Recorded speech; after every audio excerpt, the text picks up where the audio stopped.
রাতটা ছিল অদ্ভুত নীরব। জানলার ফাঁক দিয়ে আসা ঠান্ডা হাওয়ায় পর্দাটা কাঁপছিল আস্তে আস্তে, আর ঘরে একটা অজানা ভারী নিস্তব্ধতা জমে উঠছিল। দীপক চুপচাপ বসে আছে বিছানার একপাশে, মায়ের কথাগুলো বারবার মাথার মধ্যে ঘুরে বেড়াচ্ছে। আজ মা ওর কাছে একটা অনুরোধ করেছে, এমন অনুরোধ যা শুনে ওর বুকটা হঠাৎ ভারী হয়ে গিয়েছিল। মা বলেছিল, দীপক, তুই জানিস আমি অনেক কষ্টে এই সংসারটা টিকিয়ে রেখেছি। তোর বাবার মৃত্যুর পর প্রতিটা দিন আমার কাছে যুদ্ধের মতো ছিল, কিন্তু একটা কথা রাখবি, আমার দীপ্তির পাশে থাকিস। ওর জীবনে যতই ঝড় আসুক তুই যেন ওকে একা না ফেলে যাস। দীপক অবাক হয়েছিল, মা কেন এমন কথা বলছে? দীপ্তি তো তার নিজের দিদি। তবু মায়ের চোখের দৃষ্টি, গলার কাঁপন সব যেন অদ্ভুত এক রহস্যে ভরা ছিল। কয়েকদিন পর মা অসুস্থ হয়ে পড়ল, হাসপাতালে ভর্তি করতে হলো।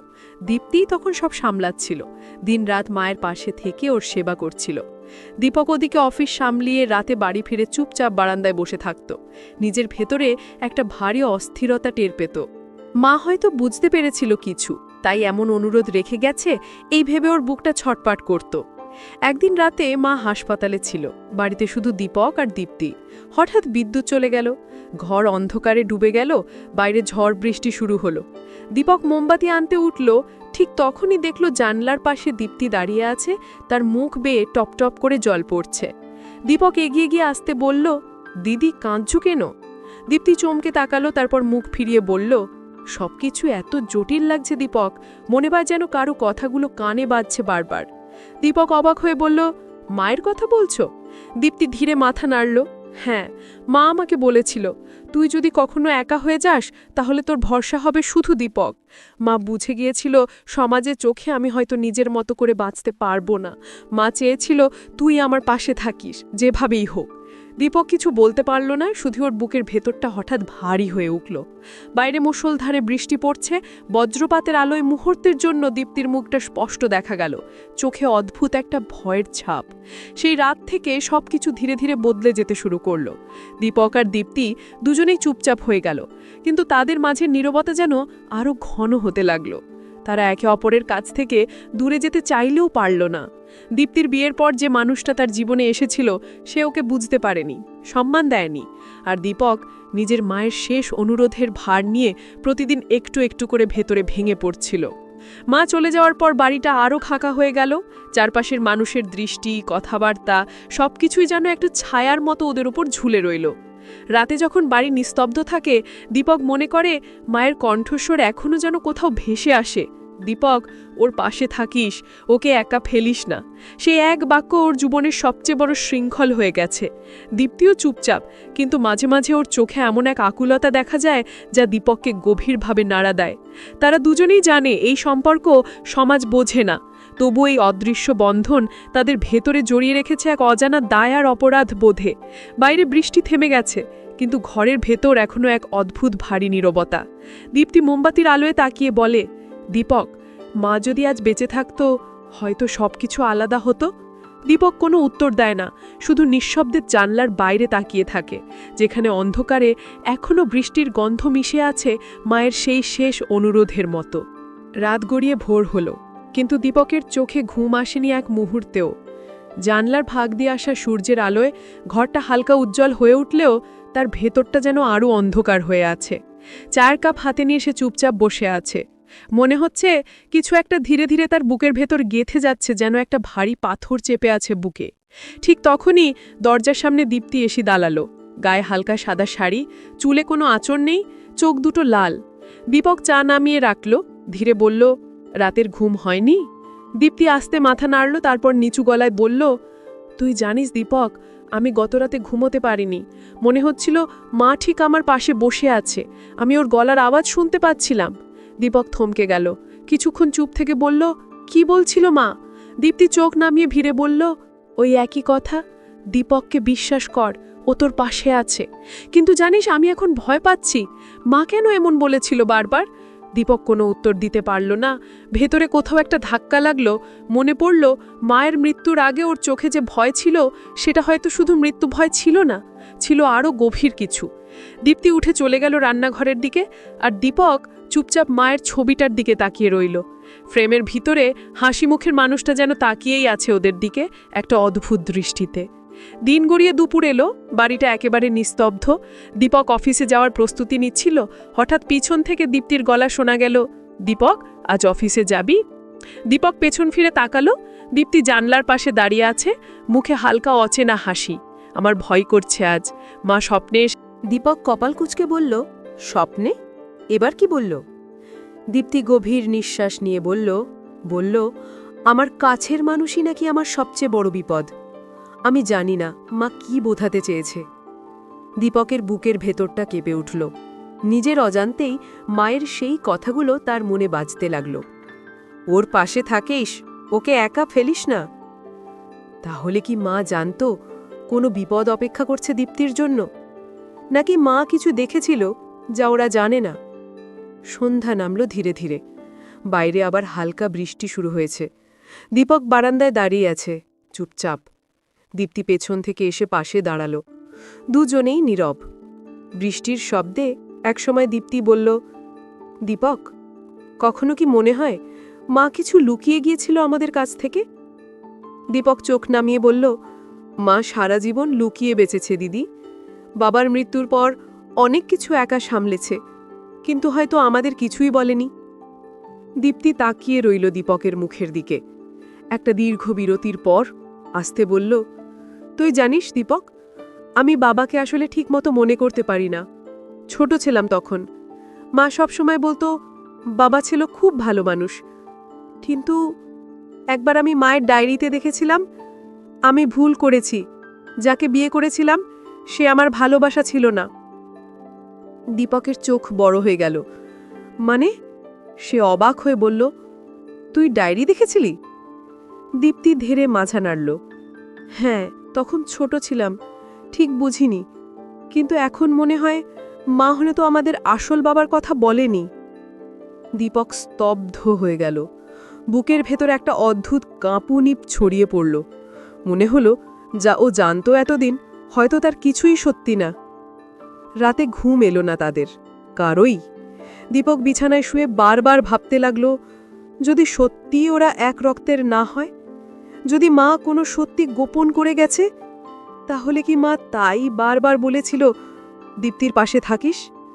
না, এমনটা হতে পারে না। নিজের ভেতর এমন প্রশ্ন আসতেই ওর শরীর কেঁপে উঠল। মাঝরাতে দরজায় ঠকঠক শব্দ হলো।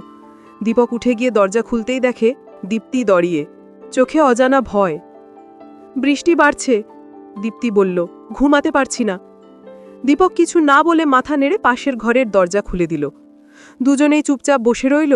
বাইরে মুষলধারে বৃষ্টি, বজ্রপাতের আলোয় মুহূর্তের জন্য দীপ্তির মুখে সেই পুরনো ভয় ঝলসে উঠল। আর সেই এক মুহূর্তে দীপকের মনে হল তারা দুজনেই এক রহস্যের ভেতর আটকে গেছে। একটা নিষিদ্ধ অনুরোধের শিকল তাদের জীবন ঘিরে ফেলেছে, যার রহস্য এখনও অজানা। রাত তখন প্রায় ৩টে বাজে। বাইরে এখনও বৃষ্টি পড়ছে টুপটাপ শব্দে। জানালার কাঁচে জলের রেখাগুলো যেন ভেতরের অস্থিরতার প্রতিচ্ছবি। দীপ্তি এখনও ঘুমায়নি। দীপক পাশের চেয়ারে বসে আছে, হাতে একটা পুরনো কাঠের বাক্স, যা সে সন্ধ্যায় মায়ের ঘরের আলমারির পেছন থেকে পেয়েছিল। বাক্সটার ওপর ধুলোর স্তর, পুরনো কাপড় দিয়ে বাঁধা। দীপ্তির কাঁপা গলায় প্রশ্ন, ওটা মায়ের? দীপক মাথা নাড়ল। হ্যাঁ, এটা হয়তো সেই বাক্স যেটা মা কাউকে দেখাতে চাইতো না। ধীরে ধীরে দড়িটা খুলতেই একগাদা পুরনো কাগজ, কিছু পুরনো চিঠি আর একটা মোটা খাতার মতো ডায়েরি বেরিয়ে এলো। ডায়েরির প্রথম পাতায় লেখা, যদি কোনোদিন আমার সন্তানরাই লেখা পায় তবে জেনে নিও আমি যা করেছি। দুজনেই একে অপরের দিকে তাকালো। দীপ্তির ঠোঁট কাঁপছে। দীপক, দুই পর। দীপক বুকের ভেতরটা শক্ত করে ডায়েরি খুলল। পাতার পর পাতা শব্দে নিস্তব্ধ ঘরটা কেঁপে উঠল। মায়ের হাতের লেখা, আমি রীতা। আমার জীবনের সবচেয়ে বড় পাপ হলো ভালোবাসা। আমি ভালোবেসেছিলাম এমন একজনকে যাকে সমাজ মেনে নেবে না, কিন্তু ও ছাড়া আমি বাঁচতে পারতাম না। আমার সন্তানরা জানবে তাদের জন্ম কোনো অপরাধ নয়। দীপ্তির চোখে জল জমল। কাপা কাপা গলায় বলল, মানে কি মা অন্য কাউকে ভালোবাসতো, বাবা নয়? দীপক কিছু বলল না, শুধু পাতা উল্টাতে লাগল। হঠাৎ এক জায়গায় এসে হাত থেমে গেল। পাতায় লেখা, আমি আজ সিদ্ধান্ত নিয়েছি দীপককে সত্যিটা বলবো না। ও জানলে হয়তো ঘৃণা করবে আমাকে, কিন্তু সত্যিটা হলো ওর জন্ম দীপ্তির বাবার নয়। দীপ্তি শ্বাসরুদ্ধ হয়ে গেল। মানে? সে চিৎকার করে উঠল। মানে কি দীপক, তুই? বাক্য শেষ করতে পারল না। দীপকের মাথা ঝিমঝিম করছে, বুকের ভেতর রক্ত যেন জমে উঠছে। তাহলে আমরা? তার গলা ভারী হয়ে এলো। দীপ্তি বসে পড়ল মেঝেতে, দুই হাত মুখে। আমরা তো ভাই বোন না। এই এক বাক্যে যেন পুরো পৃথিবী উল্টে গেল। দীপক নিঃশব্দে দাঁড়িয়ে রইল। মায়ের সেই হাসিমুখ ছবিটার দিকে তাকিয়ে বলল, তুমি আমাদের এমন করে গেলে মা। এরপর আর কেউ কিছু বলল না। বৃষ্টির শব্দের নিচে কেবল নিঃশব্দ কান্না। সকাল হলেই তারা একসাথে থানায় যাবে ঠিক করেছিল, কিন্তু সকালে যখন দীপক ঘুম থেকে উঠল, তখন দীপ্তি বিছানায় নেই। জানালার পাশে শুধু একটা নোট। আমি এখন বুঝেছি মা কেন বলতো, আমার সবচেয়ে কাছের মানুষই আমার বিপদ। আমি যাচ্ছি, ফিরে আসবো কিনা জানি না, আমার খোঁজ করো না। দীপক চিঠিটা হাতে নিয়ে জানালার দিকে তাকিয়ে রইল। বৃষ্টি থেমেছে, কিন্তু মেঘের নিচে যেন সূর্যটা আর উঠতে চাইছে না। নিচের রাস্তায় মানুষের ভিড়, গাড়ির হর্ন, জীবনের শব্দ, সবকিছু চলছেই, কিন্তু দীপকের ভেতরে কিছু একটা চিরদিনের জন্য থেমে গেছে। সে আলমারির দিকে এগিয়ে গিয়ে আবার সেই বাক্সটা খুলল। শেষ পাতাটা পড়ল। যদি আমি না থাকি, আমার সন্তানরা যেন জানে ভালোবাসা পাপ নয়, কিন্তু ভুল সময় জন্মালে তা শাস্তি হয়ে যায়। দীপক ডায়েরিটা বুকে চেপে বসে রইল। চোখের জল আর কণ্ঠের নিঃশ্বাস এক হয়ে গিয়েছে। ঘড়ির কাঁটা ঘুরছে, কিন্তু ওর সময় যেন থেমে গেছে সেই রাতেই, যেদিন মা চুপচাপ চলে গিয়েছিলেন, নিজের সঙ্গে এমন এক সত্য লুকিয়ে, যা ওদের জীবনকে চিরদিনের মতো বদলে দিয়েছে। রাতের আকাশে এখনো মেঘ জমে আছে, বাতাসে শীতলা স্পর্শ। দীপক জানালার পাশে দাঁড়িয়ে তাকাচ্ছে, বুকের মধ্যে অদ্ভুত একটা ভার। হঠাৎ দূর থেকে একটি পরিচিত গাড়ির হর্ন শোনা যায়। দীপ্তি এসে দরজায় ঘরে দাঁড়িয়ে বলল, দীপক, আমি ফিরে এসেছি। দীপক ধীরে করে মাথা নাড়িয়ে বলল, দিদি, কোথা থেকে? দীপ্তি চুপচাপ এগিয়ে এসে বলল, সব কিছু জানতে চাই, সব সত্য।